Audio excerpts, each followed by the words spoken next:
मेरी उम्र तकरीबन 25 साल है और मेरा ताल्लुक कोयटा के एक पख्तून ख़ानदान से है। मेरी शादी 9 साल पहले मुज़फ़्फ़र ख़ान से हुई, जो मुझसे 13 साल बड़े हैं। मैं बहुत खूबसूरत हूँ और मुज़फ़्फ़र भी एक हैंडसम और मज़बूत मर्द है। मैं इस वक्त भी काफ़ी हद तक पुरकशिश हूँ, जबकि मुज़फ़्फ़र की उम्र ज़्यादा लगती है। कोई भी हमें देखकर ये नहीं कह सकता कि मैं उनकी बीवी हूँ। मुज़फ़्फ़र एक सरकारी मुलाजिम हैं और उनकी पोस्टिंग हमेशा कोयटा में रही है, मगर 2 साल पहले उनकी लाहौर में पोस्टिंग हुई, तब से हम लाहौर में रह रहे हैं।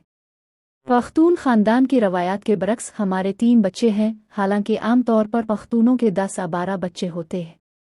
शादी के 2 साल बाद जब मैं उम्मीद से हुई तो ख़ानदान ने खुशियाँ मनाई गईं, मगर मेरी इज़दिवाजी ज़िंदगी पर उसके बहुत बुरे असरात मुरतब हुए। मुज़फ़्फ़र अब मुझसे हफ्ते में 1 या 2 बार ही मिलते थे और 3 माह गुजरने के बाद वो मेरे पास आने से भी कतराने लगे। मैं कभी कभार उनसे उनकी बेरुखी पर बात करती तो वो खामोश हो जाते। 9 माह बाद मैंने एक खूबसूरत बच्चे को जन्म दिया। 1 महीने बाद मुज़फ़्फ़र फिर से मेरे साथ मिलने लगे, मगर वो पहले जैसे नहीं थे। मैं उनकी तरफ से बहुत कम महसूस कर रही थी, लेकिन कुछ नहीं कर सकी। कुछ अरसा गुजरा और हमारे यहाँ 2 मज़ीद बच्चे पैदा हुए, जबकि हमारे दरमियान मज़ीद दूरियां पैदा हो गईं, जिसकी वजह से मैं घर में घुटन महसूस करने लगी। यूं हमारी शादी को 9 साल गुजर गए। अब मुज़फ़्फ़र इस उम्र में पहुंच गए थे जहां वो महीने में 1 बार ही मुझसे मिलते थे। कई बार वो मुझे उधर छोड़कर खुद मुझसे अलग हो जाते थे, जिस पर मुझे बहुत डिप्रेशन होती थी। मैं घट घट कर जी रही थी। एक दिन मुज़फ़्फ़र घर आए तो बहुत परेशान थे। जब मैंने पूछा तो उन्होंने बताया कि उनकी ट्रांसफ़र लाहौर हो गई है। मैं भी परेशान हो गई कि अगर वो लाहौर चले गए तो मैं तन्हाई का शिकार हो जाऊंगी।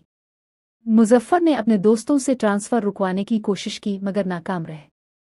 1 हफ्ते बाद मुज़फ़्फ़र हम सब को छोड़कर लाहौर आ गए, मगर अगले ही महीने वो फिर कराची आ गए और मुझे बच्चों समेत लाहौर ले आए। वहाँ उन्होंने एक मुनासिब घर किराए पर लिया और बच्चों को एक सरकारी स्कूल में दाखिला करा दिया। मुज़फ़्फ़र मुसलसल कोयटा में ट्रांसफ़र के लिए कोशिश करते रहे, मगर नाकाम रहे। कोयटा में हमारा गुज़र बिसर अच्छा था, मगर लाहौर आकर हम मुज़फ़्फ़र की महदूद तनख्वाह की वजह से मुश्किलात का शिकार हो गए। महीने के आखिर में घर में सब कुछ ख़त्म हो जाता। मुज़फ़्फ़र बहुत परेशान रहते थे। एक दिन मुज़फ़्फ़र ने घर आकर कहा कि रोज़ीना आज तैयार हो जाना, शाम को एक दोस्त की दावत वलीमा पर जाना है। ये मेरे लिए अजीब था, क्योंकि मैंने कभी भी ख़ानदान के करीबी लोगों के अलावा किसी की शादी या दूसरे फंक्शन में शिरकत नहीं की थी। बहरहाल मैंने कुछ न कहा और उनके आने से पहले खुद को और बच्चों को तैयार कर लिया। मुज़फ़्फ़र ने आकर बताया कि सिर्फ हम दोनों जाएंगे, बच्चे घर पर रहेंगे।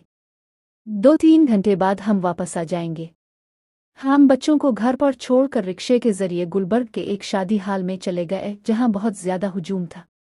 मर्द और औरतें एक ही हाल में इकट्ठे बैठे हुए थे और मुझे यहाँ बहुत शर्म महसूस हो रही थी। मगर मुज़फ़्फ़र के साथ होने की वजह से मुझे कुछ हौसला मिला और मैं उनके साथ हाल में दाखिल हो गई। हाल के दरवाजे पर मुज़फ़्फ़र ने अपने दोस्त और उनकी फैमिली के दीगर अफराद के साथ मेरा तारुफ कराया और हम एक अलग मेज़ पर बैठ गए।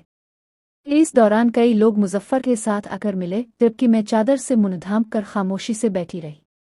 खाने के दौरान एक शख्स अचानक बगैर इजाज़त हमारी मेज़ पर आ बैठा, जिसकी यह हरकत मुझे बहुत नागवार लगी, लेकिन वो मुज़फ़्फ़र के साथ बातें करने लगा।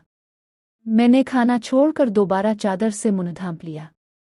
बातों बातों में मुज़फ़्फ़र ने मुझे मुखातिब करके कहा, रोज़ीना, ये मेरे बास शाकिर साहिब हैं और शाकिर साहिब ये मेरी बीवी है। ये मेरी ज़िंदगी का पहला मौका था जब किसी गैर मुहर्रम ने मुझे बरा रास्त मुखातिब किया और मैं शर्म से पानी पानी हो गई। उनकी तरफ से हाल चाल पूछने पर मैं सिर्फ सर हिला सकी। मैं उनका बास नहीं हूँ, मुज़फ़्फ़र तो बस ऐसे ही बातें बढ़ा देते हैं। वो शख्स मुझे घूरे जा रहा था और मैं नज़रें नीचे करके खामोश बैठी रही। बाद में वो मुज़फ़्फ़र के साथ बातें करने लगा और तकरीबन 10-15 मिनट बाद चला गया। आखिरकार 2-3 घंटे बाद तकरीब ख़त्म हो गई और हम मेज़बान से इजाज़त लेकर हाल से बाहर निकल आए। सड़क पर रिक्शे का इंतज़ार करते हुए चंद लम्हों बाद एक कार हमारे करीब आकर रखी, जिसमें मुज़फ़्फ़र का दोस्त शाकिर बैठा था। इसने कहा, मुज़फ़्फ़र साहिब कहाँ जाना है? मुज़फ़्फ़र ने कहा कि हमें चौबुर्जी की तरफ जाना है। शाकिर ने कार का अगला दरवाज़ा खोलते हुए कहा कि ओ आए मैं आपको ड्रॉप कर दूंगा। मुजफ्फर ने पहले इनकार किया कि ओ नहीं सर, अब तकलीफ न करें, हम रिक्शे पर चले जाएंगे। मगर शाकिर ने कहा कि कोई बात नहीं, मैं भी एक काम के सिलसिले में इधर ही जा रहा हूँ। इस पर मुजफ्फर ने पीछे का दरवाज़ा खोला और मुझे बैठने का इशारा किया। मैं पीछे बैठ गई और मुजफ्फर अगली सीट पर बैठ गए। रास्ते में मुजफ्फर और शाकिर दोनों बातें करते रहे, जबकि मैं चादर से मुंह ढांप कर बाहर देख रही थी। चौबरजी पहुंचकर शाकिर ने हमें उतारा और जाते हुए मुजफ्फर से कहा, यार मुजफ्फर, कभी भाभी को लेकर हमारे घर भी आओ। मुजफ्फर ने कहा, ठीक है सर, कभी आऊंगा, मगर आप यहाँ तक आ गए हैं, इसी गिल्ली में हमारा घर है, चाय तो पी कर जाएं। मगर वो उनकी बात सुनकर चला गया। मैंने घर आकर मुजफ्फर से कहा कि क्या ज़रूरत थी मुझे इस फंक्शन में ले जाने की, और फिर अब एक अजनबी के साथ गाड़ी में मुझे लेकर बैठ गए। मुजफ्फर ने कहा कि वो शख्स अजनबी नहीं था, वो मेरा बास था, जबकि इस फंक्शन में सब लोग अपनी फैमिलीज़ के साथ आए हुए थे और मेरे दोस्त ने मुझे भी फैमिली के साथ आने को कहा था। अगर मैं अकेला जाता तो सब मुझसे नाराज़ होते कि फैमिली के साथ क्यों नहीं आया। चंद रोज़ बाद एक रात मुजफ्फर लेट घर आए